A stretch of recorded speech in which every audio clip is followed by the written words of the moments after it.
Saudara yang Tuhan Yesus Kristus kasihi, renungan firman Tuhan hari ini terambil dari Injil Yohanes pasal 12 ayat 20 sampai ayat 36 yang mengisahkan tentang penderitaan Yesus Kristus. Apa saja yang kita bisa lihat dan pelajari dari bagian firman Tuhan ini? Serta apa aplikasinya dalam kehidupan kita saat ini? Temukan jawabannya dalam renungan kali ini. Selamat mengikuti. Kiranya menjadi berkat. Tuhan Yesus memberkati. Shalom saudara yang Tuhan Yesus Kristus kasihi, berjumpa kembali dengan saya di channel ini. Dan seperti biasa kita kembali akan bersama-sama belajar dari kebenaran firman Tuhan. Nah, yang menjadi renungan atau pembelajaran bagian firman Tuhan pada hari ini terambil dari Injil Yohanes pasal 12 ayat 20 sampai dengan ayatnya yang ke-36. Namun saya akan membaca beberapa bagian dari firman Tuhan ini dari ayat 20 sampai dengan ayatnya yang ke-28. Saya akan bacakan bagian firman Tuhan ini. Di antara mereka yang berangkat untuk beribadah pada hari raya itu terdapat beberapa orang Yunani. Orang-orang itu pergi kepada Filipus yang berasal dari Betsaida di Galilea, lalu berkata kepadanya, "Tuan, kami ingin bertemu dengan Yesus." Filipus pergi memberitahukannya kepada Andreas. Andreas dan Filipus menyampaikannya pula kepada Yesus. Tetapi Yesus menjawab mereka katanya, "Telah tiba saatnya Anak Manusia dimuliakan. Aku berkata kepadamu, sesungguhnya jikalau biji gandum tidak jatuh ke dalam tanah dan mati, ia tetap satu biji saja. Tetapi jika ia mati, ia akan menghasilkan banyak buah. Barang siapa mencintai nyawanya, ia akan kehilangan nyawanya.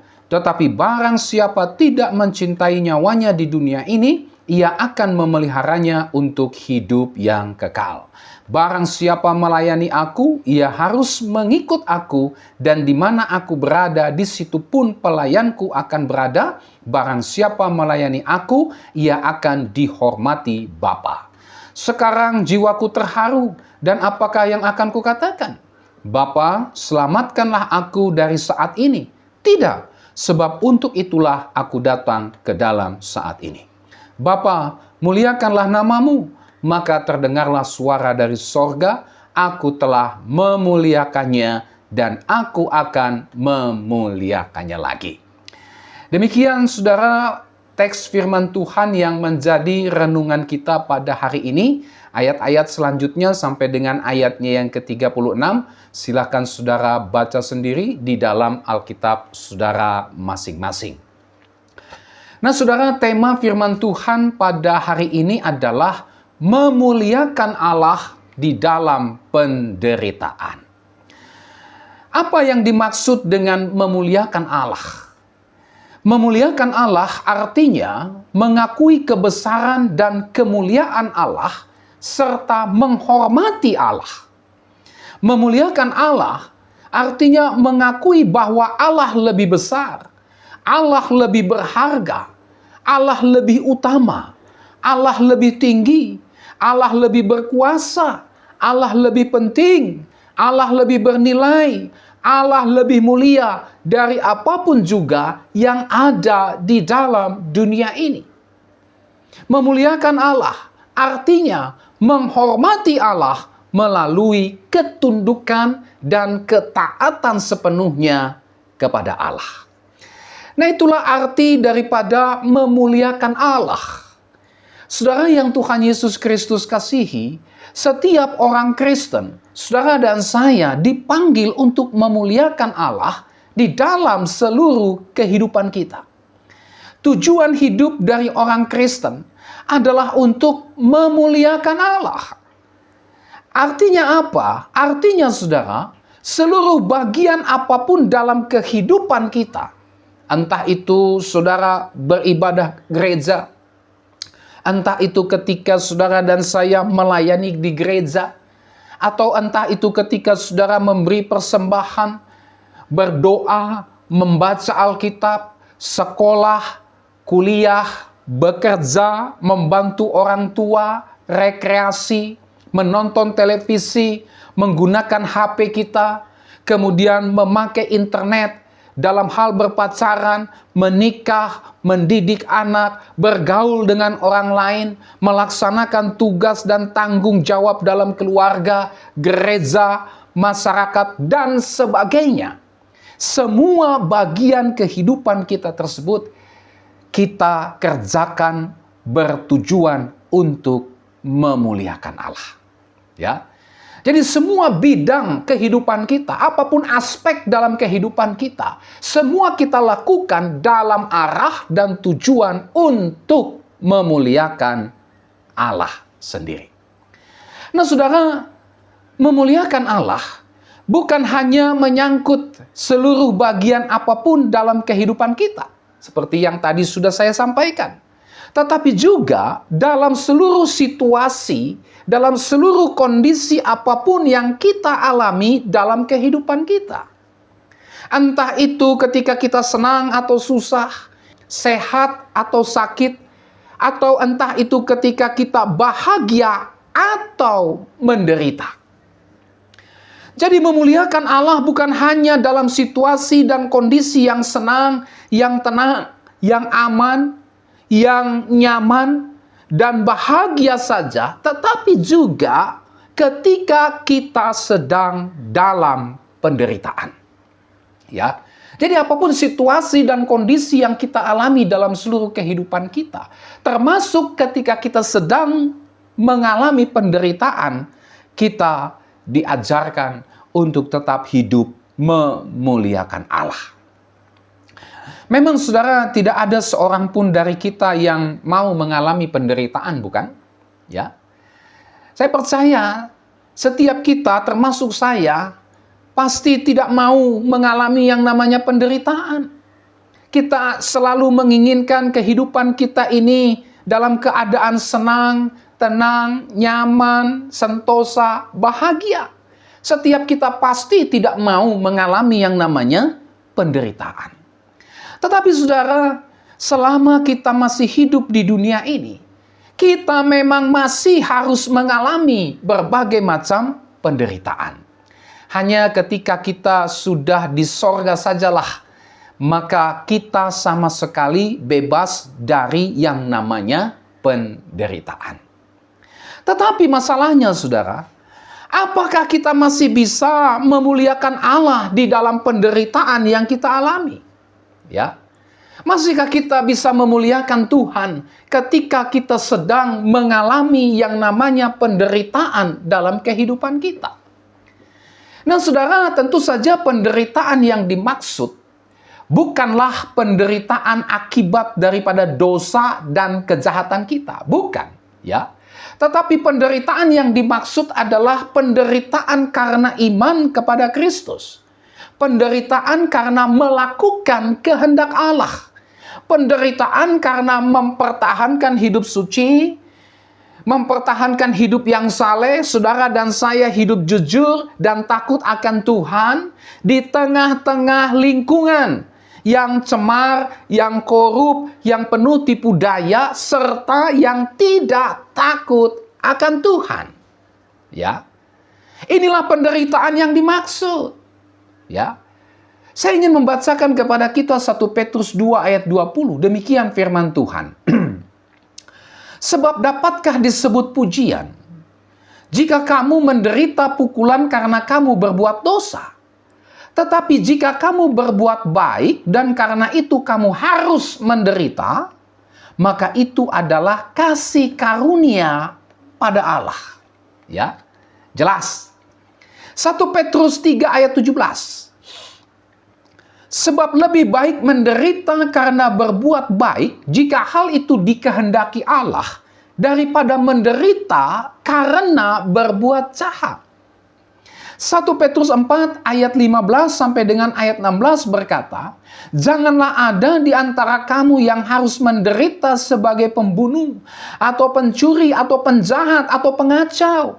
Tetapi jika ia menderita sebagai orang Kristen, maka janganlah ia malu, melainkan hendaklah ia memuliakan Allah dalam nama Kristus itu.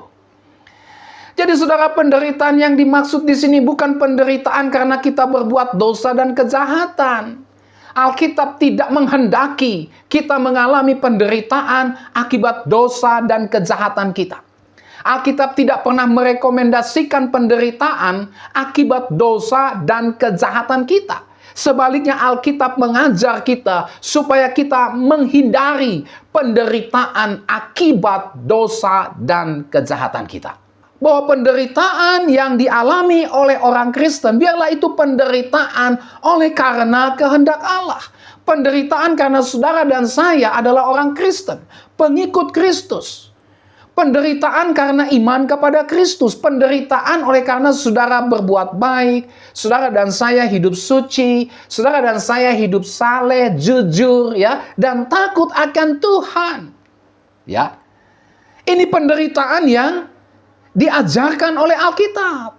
Ya, bahkan Alkitab mengajarkan bahwa menderita bagi Kristus, menderita sebagai orang Kristen, menderita karena kehendak Allah, itu adalah panggilan. Panggilan bagi setiap kita yang beriman kepada Kristus. Filipi 1 ayat 29 mengatakan hal tersebut. Sebab kepada kamu dikaruniakan bukan saja untuk percaya kepada Kristus, melainkan juga untuk menderita untuk Dia. Jadi menderita karena Kristus, menderita karena kita sebagai pengikut Kristus, menderita karena kita melakukan kehendak Allah, itu adalah kasih karunia Tuhan. Itu adalah panggilan bagi setiap saudara dan saya yang beriman kepada Kristus. Inilah penderitaan yang dimaksud di sini. Memuliakan Allah dalam penderitaan. Penderitaan bukan karena akibat dari dosa dan kejahatan yang kita lakukan, tetapi penderitaan yang dimaksud di sini adalah penderitaan karena iman kita kepada Kristus. Penderitaan karena kita melakukan kehendak Allah. Penderitaan karena kita mempertahankan hidup suci, hidup saleh, jujur, dan takut akan Tuhan di tengah-tengah lingkungan yang tidak takut akan Tuhan. Jadi saudara yang Tuhan Yesus Kristus kasihi, memuliakan Allah bukan hanya dalam seluruh bidang kehidupan kita saja, tetapi juga dalam berbagai situasi dan kondisi apapun yang terjadi dalam kehidupan kita, termasuk ketika kita mengalami penderitaan sekalipun. Sehingga dengan demikian, seluruh kehidupan kita ini adalah kehidupan yang memuliakan Tuhan. Nah, saudara yang Tuhan Yesus Kristus kasihi, di dalam bagian firman Tuhan yang menjadi renungan kita pada hari ini, di situ kita melihat tentang bagaimana Tuhan Yesus, Dia memberitakan penderitaan yang akan dialaminya. Itulah mati di atas kayu salib. Istilah telah tiba saatnya anak manusia dimuliakan, ayat 23. Kemudian ilustrasi yang Yesus pakai tentang biji gandum yang jatuh ke dalam tanah dan mati serta yang akan menghasilkan buah, ayat 24. Termasuk istilah apabila aku ditinggikan dari bumi, ayat 32. Semua itu menunjuk kepada kematian yang akan Kristus alami di atas kayu salib. Ayat 33 memperjelas hal tersebut. Di situ dikatakan, ini dikatakannya untuk menyatakan bagaimana caranya ia akan mati. Jadi kata dimuliakan dalam ayat 23 dan kata ditinggikan dari bumi, ayatnya yang ke-32, ini bicara tentang penderitaan yang dialami Kristus. Itulah kematiannya di atas kayu salib. Saudara, penderitaan yang Yesus alami tersebut, ini jelas adalah kehendak Allah bagi Yesus. Perhatikan ayat 27. Sekarang jiwaku terharu dan apakah yang akan kukatakan? "Bapa, selamatkanlah aku dari saat ini?" Tidak, sebab untuk itulah aku datang ke dalam saat ini. Garis bawahi kalimat "sebab untuk itulah". Maksudnya apa? Untuk mengalami penderitaan, untuk mati di atas kayu salib, aku datang ke dalam saat ini. Saya ingin mengutip Alkitab terjemahan TSI, terjemahan sederhana Indonesia, yang mencatat ayat 27 ini demikian, saudara. "Sekarang hatiku sangat sedih. Apa yang sebaiknya aku katakan dalam doaku? Sebetulnya bisa saja aku meminta, 'Ya Bapa, selamatkanlah aku sekarang dari penderitaan ini.' Tetapi aku tidak dapat memohon seperti itu, karena justru untuk mengalami penderitaan inilah aku datang ke dalam dunia."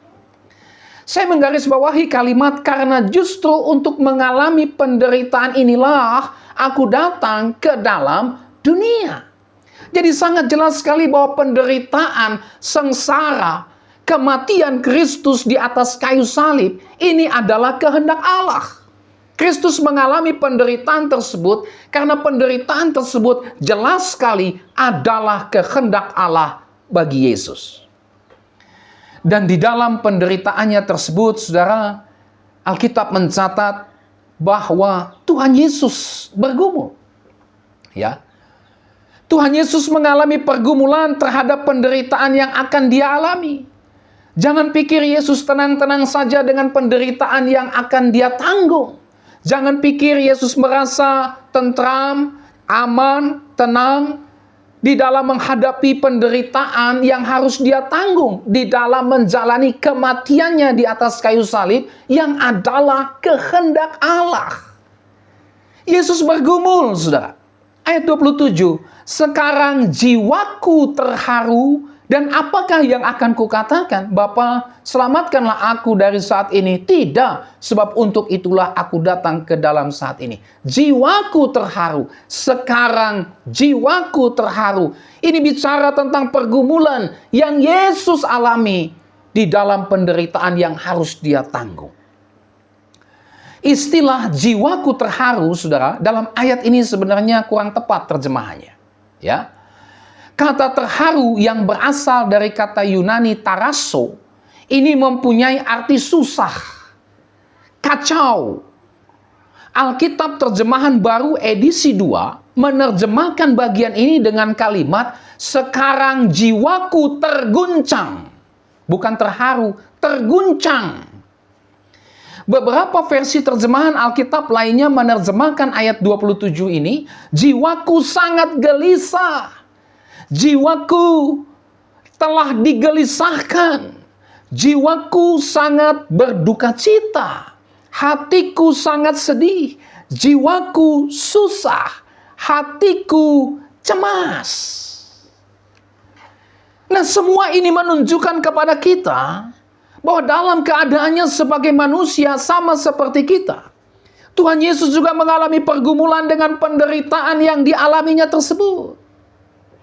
Dalam naturnya sebagai manusia sama seperti kita, saudara, Tuhan Yesus dia sangat bergumul dengan penderitaan yang dialaminya tersebut. Yesus pernah merasakan seperti apa keadaan menderita itu. Yesus pernah merasakan beratnya penderitaan itu. Yesus mengalami pergumulan tersebut. Bahkan saudara, ketika Tuhan Yesus berada di Taman Getsemani, kita bisa melihat dengan jelas bagaimana pergumulan Tuhan Yesus di dalam menghadapi penderitaannya tersebut. Dalam Injil Matius 26 ayat 38 dicatat, "Lalu katanya kepada mereka, 'Hatiku sangat sedih, seperti mau mati rasanya. Tinggallah di sini dan berjaga-jagalah dengan aku.'" Yesus mencurahkan isi hatinya kepada para muridnya. Yesus terbuka dengan apa yang dirasakan oleh dirinya ketika akan menghadapi penderitaan yang dahsyat yang adalah kehendak Allah itu. Dia berkata kepada muridnya, "Hatiku sangat sedih, seperti mau mati rasanya. Tinggal di sini, berjaga-jagalah dengan aku dalam doa." Lukas 22 ayat 44 juga berkata, ia sangat ketakutan dan makin bersungguh-sungguh berdoa, peluhnya menjadi seperti titik-titik darah yang bertetesan ke tanah. Saudara, semua ini menunjukkan kepada kita bahwa Tuhan Yesus, dia mengalami sebuah pergumulan di dalam menghadapi penderitaannya. Tetapi meskipun demikian, saudara, meskipun Tuhan Yesus mengalami pergumulan yang hebat, mengalami pergumulan yang dahsyat di dalam dirinya, dia ketakutan, dia kesedihan, dia gelisah, dia menjadi susah oleh karena penderitaan yang harus dia tanggung tersebut. Alkitab mencatat, meskipun demikian, Tuhan Yesus menyerahkan semuanya itu kepada kehendak Bapanya. Meskipun Tuhan Yesus bergumul dengan penderitaan yang dialaminya yang adalah kehendak Allah baginya tersebut, dia justru berserah sepenuhnya kepada kehendak Allah. Lukas 22 ayat 42 yang berbicara tentang doa Yesus di Taman Getsemane, dia berkata, "Ya Bapakku, jikalau engkau mau, ambillah cawan ini daripadaku, tetapi bukanlah kehendakku, melainkan kehendak-Mulah yang terjadi." Ada pergumulan, ada rasa sedih, ya, sangat ketakutan, gelisah, berduka cita, mengalami kesusahan, kecemasan. Tetapi Tuhan Yesus membawa semuanya itu kepada Bapa. Dia tahu bahwa bagi Bapa tidak ada yang mustahil. Bisa saja dia angkat penderitaan itu. Tetapi sekali lagi, oleh karena penderitaan yang dialaminya tersebut adalah kehendak Bapanya, maka dia berserah sepenuhnya kepada Bapanya dengan berkata, bukanlah kehendakku, melainkan kehendak-Mulah yang terjadi. Luar biasa, saudara. Tuhan Yesus, dia bersedia menanggung penderitaannya tersebut karena dia tahu bahwa itu adalah kehendak Allah baginya. Tuhan Yesus tunduk, Tuhan Yesus taat, Tuhan Yesus berserah kepada kehendak Bapanya dengan sepenuh hatinya di dalam menghadapi, menanggung penderitaan yang harus dialaminya tersebut. Nah, saudara, ketundukan, ketaatan, dan keberserahan Yesus kepada Bapa di dalam penderitaan yang dialaminya tersebut, ini semua telah membuahkan hasil yang sangat luar biasa. Ketundukan, ketaatan, keberserahan Yesus kepada Bapa di dalam penderitaan yang dialaminya, ini telah membuahkan hasil yang sangat signifikan. Apa saja itu? Pertama, otoritas Kristus atas dunia ini. Ayat 31 berkata, sekarang berlangsung penghakiman atas dunia ini. Saudara, dengan kematian Kristus di atas kayu salib, yang adalah penderitaan Kristus itu, Kristus memperoleh otoritas atas dunia ini untuk menghakimi dunia ini. Inilah buah dari sengsara, dari kematian Kristus di atas kayu salib. Dia memperoleh otoritas atas dunia ini. Istilah penghakiman atas dunia ini mempunyai arti, pertama, ini menunjuk kepada mereka yang menolak percaya kepada Yesus Kristus. Bagi mereka yang menolak untuk percaya kepada salib Kristus sebagai satu-satunya jalan pendamaian dengan Allah, maka mereka akan dihakimi. Bagi mereka yang menganggap salib Kristus itu adalah sebuah kebodohan dan batu sandungan, maka mereka akan dihakimi oleh Kristus. Setiap orang akan dihakimi berdasarkan percaya atau menolak Kristus. Setiap orang yang percaya kepada Kristus akan diselamatkan. Dan setiap orang yang menolak percaya kepada Kristus akan dibinasakan. Kita bisa bandingkan itu dalam ayat 35 sampai dengan ayat 36 dari Injil Yohanes pasalnya yang ke-12 ini. Ya, inilah otoritas Kristus menghakimi setiap mereka yang menolak untuk percaya kepada salib Kristus. Hati-hati. Setiap orang akan dihakimi berdasarkan percaya atau menolak Kristus. Saudara percaya Kristus, maka saudara diselamatkan.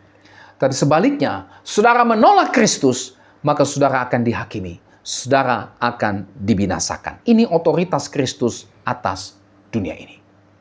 Yang kedua, bicara tentang otoritas Kristus atas dunia ini yang ditunjukkan dengan kalimat sekarang berlangsung penghakiman atas dunia ini.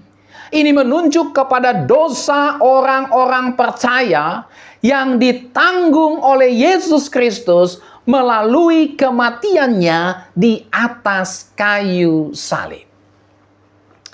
Saudara, Tuhan Yesus harus menanggung penderitaan, karena penderitaan itu adalah kehendak Allah.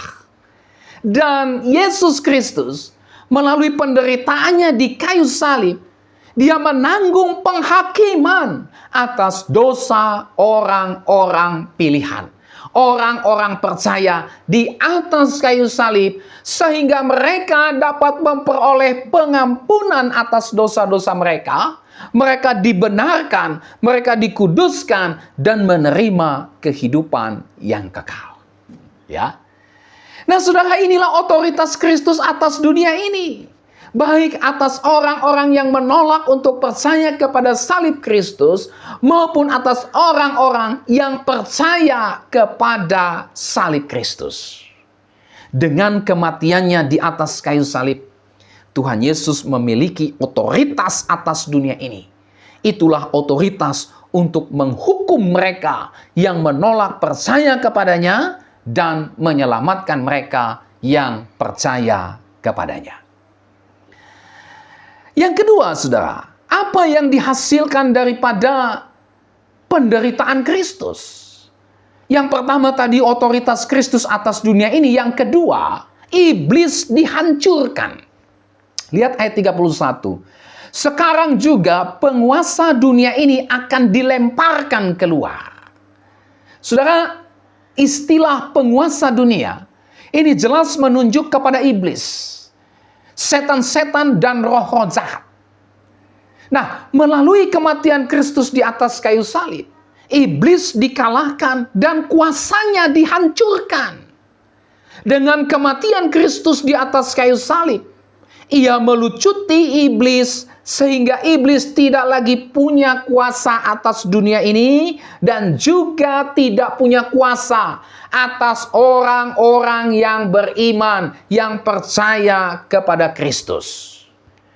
Kolose 2 ayat 15 berkata, ia telah melucuti pemerintah-pemerintah dan penguasa-penguasa dan menjadikan mereka tontonan umum dalam kemenangannya atas mereka.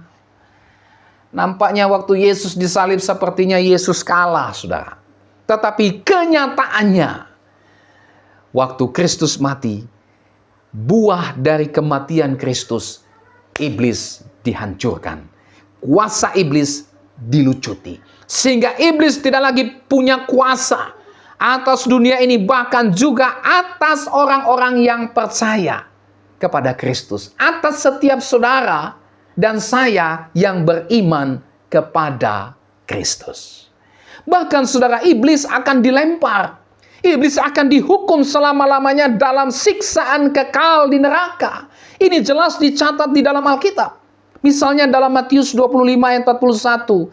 Dan ia akan berkata juga kepada mereka yang di sebelah kirinya, enyahlah dari hadapanku, hai kamu orang-orang terkutuk. Enyahlah ke dalam api yang kekal, yang telah sedia untuk iblis dan malaikat-malaikatnya.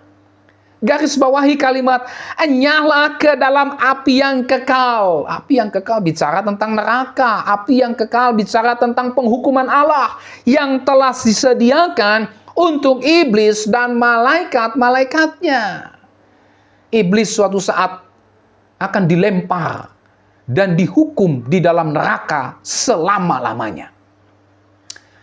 Kemudian dalam Wahyu 2 ayat 10, Di situ dicatat, dan iblis yang menyesatkan mereka dilemparkan ke dalam lautan api dan belerang, yaitu tempat binatang dan nabi palsu itu, dan mereka disiksa siang malam sampai selama-lamanya. Perhatikan, di neraka iblis itu disiksa siang malam sampai selama-lamanya.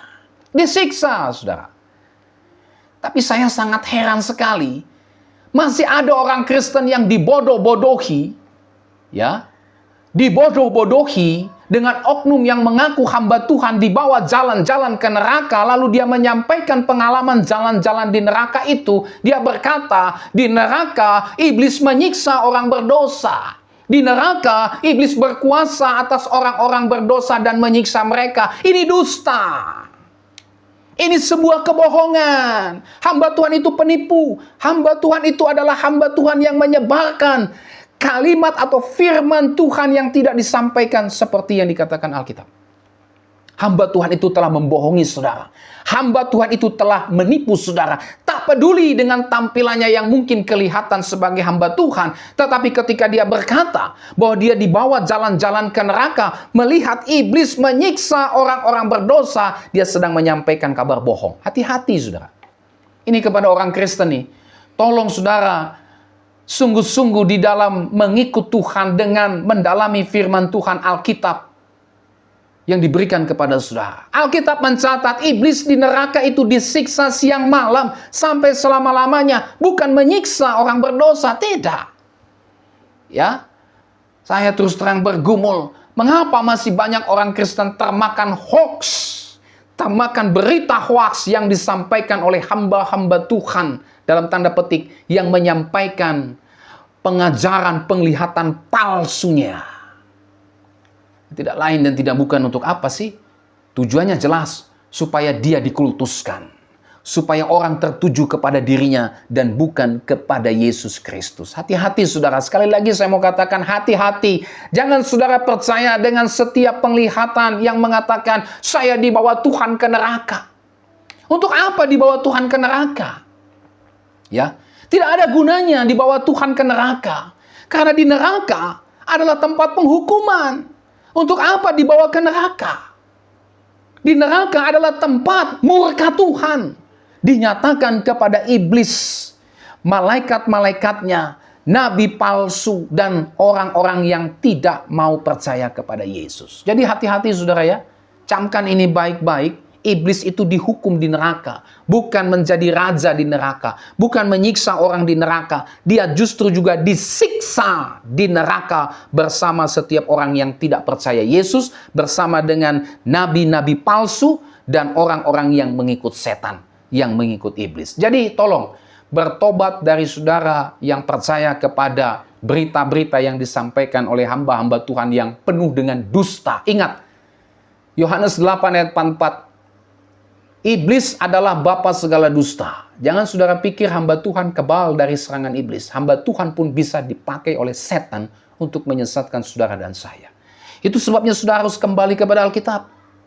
Setiap apa yang disampaikan oleh hamba Tuhan, termasuk apa yang saya sampaikan, saudara harus uji betul-betul di dalam terang firman Tuhan. Sehingga saudara tidak mudah ditipu, tidak mudah dibodoh-bodohi oleh oknum yang mengaku hamba Tuhan, tetapi justru yang tidak menyampaikan kebenaran firman Tuhan, malah sebaliknya menyampaikan berita hoax, kabar bohong untuk menakut-nakuti saudara, untuk membawa saudara mengkultuskan dirinya, untuk mengambil manfaat yang sebesar-besarnya dalam diri saudara. Hati-hati. Ya. Nah, inilah dampak dari kematian Kristus yang kedua, iblis dihancurkan. Dampak yang ketiga dari penderitaan, sengsara, dan kematian Kristus adalah keselamatan kekal bagi setiap orang yang percaya kepadanya. Perhatikan saudara ayat 32. Dan aku, apabila aku ditinggikan dari bumi, aku akan menarik semua orang datang kepadaku. Ya, dengan kematian Kristus di atas kayu salib, Kristus menarik semua orang datang kepadanya. Artinya apa? Artinya, melalui kematian Kristus di atas kayu salib, semua orang dapat memperoleh keselamatan kekal. Dapat memperoleh pengampunan, kelepasan dari dosa dan juga kutuk dosa, serta dari cengkraman kuasa setan, dan diberikan hidup yang kekal. Pertanyaannya adalah, siapa yang dimaksud dengan semua orang tersebut? Ya, istilah semua orang bukan berarti semua manusia tanpa terkecuali. Karena faktanya, ada juga orang yang tidak mau percaya. Ada juga orang yang menolak untuk percaya kepada Kristus dan pada akhirnya binasa selamanya. Ya. Jadi istilah semua orang bukan berarti semua manusia tanpa terkecuali. Istilah semua orang ini menunjuk kepada semua orang yang percaya kepada Kristus.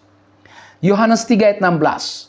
Karena begitu besar kasih Allah akan dunia ini, sehingga ia telah mengaruniakan anaknya yang tunggal, supaya setiap orang yang percaya kepadanya, garis bawahi itu ya, tidak binasa, melainkan beroleh hidup yang kekal. Setiap orang yang percaya kepada Yesus, yang percaya kepada salib Kristus, tidak binasa, melainkan beroleh hidup yang kekal. Istilah semua orang ini menunjuk kepada orang-orang yang ditarik oleh Bapa sehingga dapat datang dan percaya kepada Kristus. Yohanes pasal 6 ayat 44. Tidak ada seorang pun yang dapat datang kepadaku jikalau ia tidak ditarik oleh Bapa yang mengutus aku, dan ia akan kubangkitkan pada akhir zaman. Ya. Siapa semua orang itu? Itulah orang-orang yang ditarik oleh Bapa sehingga dapat datang dan percaya kepada Kristus. Itulah mereka. Ya. Jadi jangan sombong ketika saudara berkata, di mana di dalam Alkitab kalau ada tertulis Yesus berkata, "Aku adalah Tuhan, sembahlah aku, maka saya akan percaya kepada Yesus." Kamu pikir percaya kepada Yesus itu karena usahamu? Kamu pikir percaya kepada Yesus itu karena keputusanmu? Kamu pikir percaya kepada Yesus bersandar kepada otakmu yang tidak ada apa-apanya itu? Ya, meskipun data-data, fakta-fakta dibuktikan di depan matamu, jelas-jelas di dalam Alkitab dijelaskan bahwa dia adalah Allah yang sejati, dia manusia yang sejati, dia juru selamat yang sejati. Meskipun fakta itu nampak di depan matamu secara terang dan jelas, akal budimu, hati nuranimu tidak bisa membantah kebenaran itu, tetapi kalau Bapa tidak menarik kamu, yang membuat kamu percaya kepada Yesus, maka selamanya engkau tidak akan percaya kepada Yesus. Selamanya engkau akan binasa. Karena percaya kepada Yesus bukan tergantung kepada pilihanmu. Percaya kepada Yesus bukan karena engkau menuntut bukti-bukti. Kalau di dalam Alkitab ada tulisan Yesus mengatakan bahwa dia Tuhan, sembahlah aku, maka aku akan percaya kepada Yesus. Omong kosong. Ya. Engkau percaya kepada Yesus bukan karena itu. Engkau percaya kepada Yesus karena kasih karunia Allah. Karena Bapa menarik engkau sehingga engkau percaya kepada Yesus. Karena Bapa menghidupkan engkau dari kematian akibat dosa, maka engkau bisa percaya kepada Yesus. Oleh karena Bapa yang menerangi matamu yang gelap itu, telingamu yang tuli itu, maka engkau bisa percaya kepada Yesus. Selama engkau belum mengalami kasih karunia Allah, kalau Bapa tidak menarik engkau, maka bukti-bukti yang sejubel, yang begitu banyak, yang tidak bisa kau sangkali dengan pikiranmu, kecerdasanmu, dan hati nurani bahwa benar, Yesus Tuhan, Yesus Allah sejati, Yesus manusia sejati, dialah juru selamat, kepadanyalah semua orang akan tunduk, memuliakan dia, setiap lidah akan mengaku, setiap lutut akan bertelut. Tetapi meskipun fakta itu nampak di depan matamu, kalau Bapa tidak menarik engkau, justru fakta-fakta itu akan menjadi hakim yang akan menghakimi engkau. Oleh karena engkau tidak percaya kepada Yesus. Jadi kepada setiap orang yang mengaku, saya dulu Kristen tapi tinggalkan kekristenan. atau setiap orang yang menantang orang-orang Kristen, menantang kitab suci, yang sama saja menantang Allah. Di mana di dalam Alkitab ada tertulis Yesus adalah Tuhan, sembahlah aku, maka aku akan percaya kepada Yesus, bertobat. Ya, sebaiknya engkau merendahkan hatimu, menundukkan hatimu, dengan rendah hati berkata, ya Tuhan, tunjukkanlah kebenaran itu. Tetapi kalau engkau hanya mencari kesalahan Alkitab, mencari kesalahan firman Tuhan, maka selamanya engkau tidak akan pernah bisa percaya kepada Yesus. Kuncinya adalah kalau Bapa menarik kamu kepada Yesus, maka engkau akan percaya kepada Yesus. Tidak bisa engkau menolak. Kalau Bapa sudah menarik engkau percaya kepada Yesus, maka engkau akan sadar bahwa Yesuslah satu-satunya juru selamatmu. Yesuslah Allah yang bisa menyelamatkan engkau dari dosa dan tidak ada yang lain. Ya. Istilah semua orang ini menunjuk kepada orang-orang yang ditarik oleh Bapa. Ya. Istilah semua orang ini menunjuk kepada semua orang pilihan Allah, yang bukan hanya berasal dari orang Yahudi saja, tetapi juga yang berasal dari berbagai suku, bangsa, dan bahasa. Inilah yang disebut dengan semua orang ini. Apabila aku ditinggikan dari bumi, aku akan menarik semua orang datang kepadaku. Siapa mereka? Itulah setiap orang yang percaya kepada Yesus. Itulah setiap orang yang ditarik oleh Bapa sehingga dapat datang dan percaya kepada Yesus. Itulah orang-orang pilihan Allah yang telah dipilih sejak dalam kekekalan, yang berasal bukan hanya dari orang Yahudi saja, tetapi juga yang berasal dari berbagai suku, bangsa, dan bahasa. Dan yang keempat, dampak daripada penderitaan Kristus, itulah kemuliaan bagi Allah. Ayat 27 sampai dengan ayat 28. Melalui ketaatan dan keberserahan Kristus kepada Allah, dalam penderitaannya sampai mati di atas kayu salib, Kristus memuliakan Allah. Allah dimuliakan oleh Kristus di dalam penderitaannya. Kristus, dia memuliakan Allah dalam penderitaannya. Nah, saudaraku yang dikasihi oleh Tuhan Yesus Kristus, penderitaan Kristus ini menjadi sebuah teladan yang harus kita ikuti oleh setiap kita yang beriman kepada Kristus. Ayat 25-26. Barang siapa mencintai nyawanya, ia akan kehilangan nyawanya. Tetapi barang siapa tidak mencintai nyawanya di dunia ini, ia akan memeliharanya untuk hidup yang kekal. Barang siapa melayani aku, ia harus mengikut aku. Dan di mana aku berada, di situ pun pelayanku akan berada. Barang siapa melayani aku, ia akan dihormati Bapa. Apa yang dikatakan oleh Yesus adalah sebuah contoh teladan yang Yesus pernah lakukan sendiri. Nah, saudaraku yang Tuhan Yesus Kristus kasihi, melalui bagian firman Tuhan ini, kita belajar untuk memuliakan Allah di tengah-tengah penderitaan yang kita alami. Memang saudara, tidak mudah bagi kita untuk memuliakan Allah ketika kita sedang mengalami penderitaan yang Tuhan kehendaki, yang Tuhan izinkan terjadi dalam kehidupan kita. Kita pasti akan sangat bergumul ketika mengalami penderitaan dalam kehidupan kita. Mungkin ada di antara saudara yang sedang mengalami penderitaan berupa penutupan tempat ibadah saudara.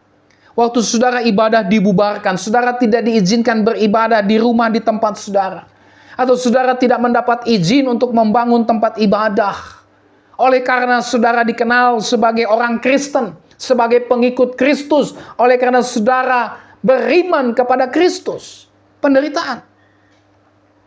Atau mungkin ada di antara kita yang sedang mengalami penderitaan berupa pengucilan, penghinaan, fitnahan. Saudara dijauhi, saudara dimusuhi, saudara hampir mau dipukul, saudara dibenci, saudara diusir, mungkin saudara dianiaya, atau saudara mungkin dianatema, dikutuki, oleh karena saudara mengatakan kebenaran. Oleh karena saudara melakukan kehendak Allah, oleh karena saudara mempertahankan hidup yang suci, mempertahankan hidup yang saleh, mempertahankan hidup yang benar, mempertahankan hidup yang jujur dan takut akan Tuhan di tengah-tengah lingkungan yang cemar, korup, penuh tipu daya, serta yang tidak takut akan Tuhan, bahkan yang membenci pemberitaan Injil. Saudara mungkin menderita karena hal tersebut. Atau mungkin ada di antara kita yang sedang mengalami penderitaan dalam kehidupan rumah tangga. Ya. Entah itu pasangan berselingkuh, pergumulan belum punya anak, pergumulan menyangkut ekonomi dan sebagainya, pergumulan dalam kehidupan rumah tangga. Atau pergumulan dengan suami. Suami malas beribadah. Suami tidak mau dinasehati. Suami terlibat judi online. Ya, terlibat pinjol, hutang semakin menumpuk, membuat saudara menderita, istri-istri menderita. Suami pemabuk, suka mabuk-mabukan. Suami suka merokok, menghabiskan uang untuk rokok. Suami mungkin narkoba, suami mungkin jatuh dalam perselingkuhan, persinahan dan sebagainya. Istri-istri menderita. Rumah tangga mengalami pergumulan. Atau juga mungkin ada di antara saudara yang mengalami pergumulan karena istrinya kecanduan media sosial. Sehingga rumah tangga menjadi kacau. Tidak lagi suka berdoa, tidak lagi suka beribadah, tapi sudah kecanduan media sosial. Atau pergumulan menyangkut anak-anak kita. Anak-anak kita yang masih kecil, anak-anak kita yang sudah remaja dan pemuda, anak-anak kita yang bandel, anak-anak kita yang nakal, anak-anak kita yang sulit dinasehati, bahkan terlibat narkoba, terlibat pergaulan bebas, terlibat pornografi, terlibat kecanduan games, internet, bolos ke sekolah atau kuliah, malas beribadah dan sebagainya. Sebagai orang tua menderita dengan pergumulan ini. Atau sebaliknya, anak-anak menderita, bergumul oleh karena orang tua. Orang tua yang tidak menjadi teladan. Orang tua yang suka mabuk-mabukan. Orang tua yang suka judi. Orang tua yang malas beribadah. Orang tua yang melakukan kekerasan dalam keluarga. Orang tua yang bersikap masa bodoh terhadap kehidupan anak-anak. Terhadap pendidikan anak-anak. Terhadap kehidupan rohani anak-anak. Orang tua masa bodoh. Orang tua bercerai. Salah satu dari orang tua melakukan perselingkuhan. Anak-anak menderita. Anak-anak bergumul di hadapan Tuhan dengan penderitaan ini. Atau mungkin ada di antara saudara yang bergumul dengan pekerjaan. Di PHK. Usaha bangkrut, belum mendapatkan pekerjaan yang menetap, dan seterusnya. Atau penderitaan dalam pelayanan. Ada tantangan, ada rintangan dalam pelayanan yang berasal dari dalam gereja, ataupun yang berasal dari luar gereja. Saudara menderita dalam pelayanan tersebut. Atau mungkin penderitaan berupa sakit penyakit, penderitaan berupa ekonomi, berhenti studi oleh karena tidak punya biaya. Pergumulan menyangkut pasangan hidup, belum mendapatkan pasangan yang seiman dan takut akan Tuhan, dan sebagainya, dan sebagainya. Ya. Atau mungkin ada di antara saudara yang menderita karena dosa-dosa saudara. Saudara jatuh dalam dosa percabulan, persinahan, pornografi, cinta uang, cinta dunia, terjebak dalam LGBTQ. Ya, korupsi, kemabukan, pesta pora, penyalahgunaan kekuasaan dan jabatan, kemarahan, kepahitan, pertikaian, keserakahan, penyembahan berhala, keterikatan dengan kuasa-kuasa iblis dan sebagainya. Saudara menderita dengan dosa-dosa itu. Hati nurani saudara menderita dengan dosa-dosa itu. Dan saudara menyadari saudara sulit untuk melepaskan diri dari dosa-dosa tersebut. Solusinya adalah bertobat dan percayalah kepada Yesus Kristus. Karena hanya Yesus Kristus sajalah yang bisa melepaskan saudara dari dosa dan kutuk dosa tersebut. Bahkan juga dari keterikatan dengan kuasa iblis. Oleh sebab itu datanglah kepada Yesus, percayalah kepada Yesus, dan berilah diri saudara untuk diperdamaikan dengan Allah dalam nama Kristus. 2 Korintus 5 ayat 20. Maka saudara akan diampuni. Saudara akan disucikan dari segala dosa-dosa saudara. Dan saudara akan hidup dalam persekutuan dengan Allah. Nah saudara, dengan berbagai macam penderitaan tersebut, rasanya sulit bagi kita untuk bisa memuliakan Allah, bukan? Tetapi melalui bagian firman Tuhan ini, kita diajar Allah untuk memuliakan Dia di dalam penderitaan kita. Ketika kita tahu bahwa penderitaan yang kita alami adalah penderitaan karena kehendak Allah. Penderitaan karena kita mau hidup taat, mau hidup saleh, jujur, takut akan Tuhan di tengah-tengah dunia yang tidak takut akan Tuhan ini. Ketika saudara harus mengalami penderitaan itu, firman Tuhan hari ini menguatkan kita, menguatkan saudara. Melalui bagian firman Tuhan ini kita diajar untuk tetap memuliakan Allah di dalam penderitaan kita tersebut dengan cara apa? Pertama, tetaplah bersyukur. Bersukacitalah dan berbahagialah. Yakobus 1 ayat 2 berkata, saudara-saudaraku, anggaplah sebagai suatu kebahagiaan apabila kamu jatuh ke dalam berbagai-bagai pencobaan. Anggaplah suatu kebahagiaan. Matius 5 ayat 10-12, berbahagialah orang yang dianiaya oleh sebab kebenaran, karena merekalah yang empunya kerajaan sorga. Berbahagialah kamu jika karena kamu dicela dan dianiaya dan kepadamu difitnahkan segala yang jahat. Bersukacita dan bergembiralah karena upahmu besar di sorga, sebab demikian juga telah dianiaya nabi-nabi yang sebelum kamu. 1 Petrus 3 ayat 14. Tetapi sekalipun kamu harus menderita juga karena kebenaran, kamu akan berbahagia. Sebab itu janganlah kamu takuti apa yang mereka takuti dan janganlah gentar. 1 Petrus 4 ayat 14. Berbahagialah kamu jika kamu dinista karena nama Kristus, sebab roh kemuliaan, yaitu roh Allah, ada padamu. Luar biasa. 1 Petrus 4 ayat 13. Sebaliknya bersukacitalah sesuai dengan bagian yang kamu dapat dalam penderitaan Kristus, supaya kamu juga boleh bergembira dan bersukacita pada waktu Ia menyatakan kemuliaannya. Ini yang diajarkan oleh Tuhan kepada kita. Kalau saudara sedang mengalami penderitaan oleh karena saudara hidup benar di hadapan Tuhan, oleh karena saudara sedang mempertahankan iman saudara kepada Tuhan, apapun penderitaan itu, baik di dalam keluarga, di gereja, dimanapun itu, bersyukurlah, bersukacitalah, berbahagialah ketika saudara mengalami penderitaan, karena saudara tahu bahwa penderitaan tersebut adalah kehendak Allah bagi saudara. Bersukacita, berbahagialah, karena penderitaan tersebut membentuk iman saudara.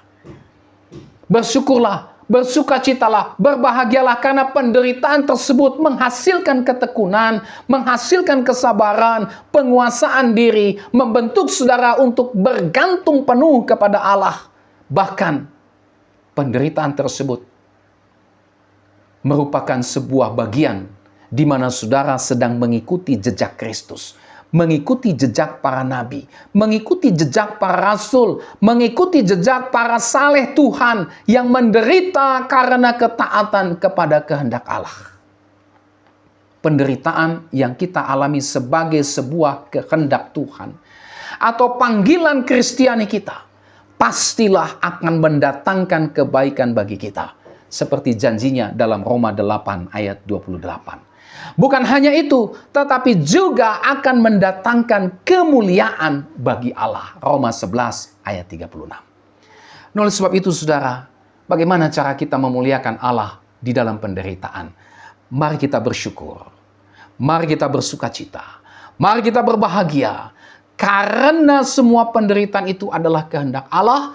Dan karena penderitaan yang adalah kehendak Allah itu mendatangkan sesuatu yang baik bagi kita. Dan juga pasti akan memuliakan Allah. Sehingga dengan demikian, saudara dan saya memuliakan Allah dalam penderitaan. Yang kedua, bagaimana cara kita memuliakan Allah dalam penderitaan? Itulah dengan tunduk, taat, dan berserah sepenuhnya kepada Allah. Apapun penderitaan yang Tuhan kehendaki, kita alami, saudara alami dalam kehidupan kita, mari kita tetap tunduk, mari kita tetap taat, mari kita tetap berserah sepenuhnya hanya kepada Allah. Sama seperti yang dilakukan oleh Yesus, bukan? Tetaplah percaya kepada Allah. Pegang teguh firman-Nya dalam kehidupan kita.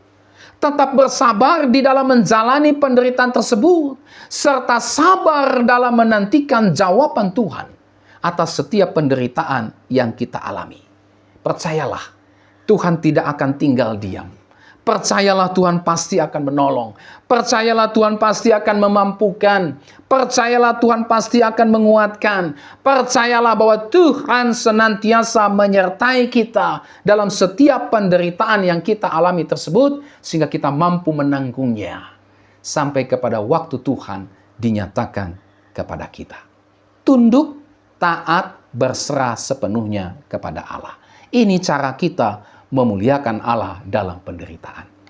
Yang ketiga, ikutilah jejak teladan Yesus yang telah lebih dahulu menderita bagi kita. Ikuti jejak teladan Yesus yang telah lebih dahulu menderita bagi kita.